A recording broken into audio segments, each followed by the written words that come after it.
Hello, orange ജ്യൂസിലൊരു variety ആയല്ലോ. അപ്പോൾ ഞാനിവിടെ കുറച്ച് ഓറഞ്ച് എടുത്തിട്ട് അതിൻ്റെ തോലൊക്കെ കളഞ്ഞ് മിക്സിയുടെ ജാറിലേക്ക് ഇട്ടിട്ടുണ്ട്. ഇതിലേക്ക് ഒരു 2 ടു 2.5 ടേബിൾ സ്പൂൺ പഞ്ചസാര ഇട്ട് കൊടുത്തിട്ടുണ്ട്. ആവശ്യത്തിന് കുറച്ച് വെള്ളം ഒഴിക്കുന്നുണ്ട്. ഇനി നമ്മൾ ഇത് മിക്സിയിൽ നന്നായിട്ട് അടിച്ചെടുക്കുക. അത് കഴിഞ്ഞിട്ട് നമുക്കൊരു കപ്പിനകത്ത് ഇച്ചിരി വെള്ളം എടുത്തിട്ട് ഈ കസ്കസ് നമുക്കൊന്ന് കുതിർത്ത് വയ്ക്കാം. അപ്പോൾ എന്നും ഒരേപോലത്തെ ജ്യൂസൊക്കെ കുടിച്ച് ബോറടിക്കുമ്പോൾ നമുക്ക് ഇതുപോലെ വെറൈറ്റിയിൽ എന്തെങ്കിലും ജ്യൂസ് ചെയ്ത് നോക്കാവുന്നതാണ്.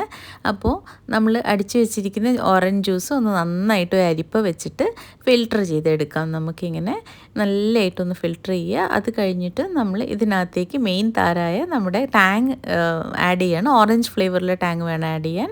അപ്പോൾ ഞാൻ 2 ടീസ്പൂണേ എടുത്തിട്ടുള്ളൂ കേട്ടോ. അപ്പോൾ നമ്മളിത് ആഡ് ചെയ്യുമ്പോഴേക്കും ഒരു പ്രത്യേക രുചിയാണ് കേട്ടോ ഇതിന്.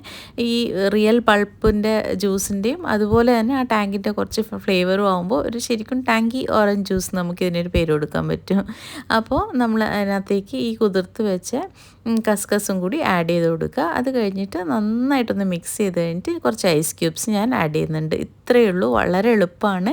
ഒരു ഗസ്റ്റൊക്കെ വരുമ്പോൾ ഒരു ഡിഫറെൻ്റ് ആയിട്ട് നമുക്ക് എന്തെങ്കിലും കൊടുക്കണമെങ്കിൽ പെട്ടെന്നാക്കാൻ പറ്റും. അപ്പോൾ ഞാൻ ഗ്ലാസ്സിനകത്തേക്ക് വീണ്ടും കുറച്ച് കസ്കസും അതുപോലെ കുറച്ച് ഐസ് ക്യൂബ്സും ഇട്ടിട്ടുണ്ട്.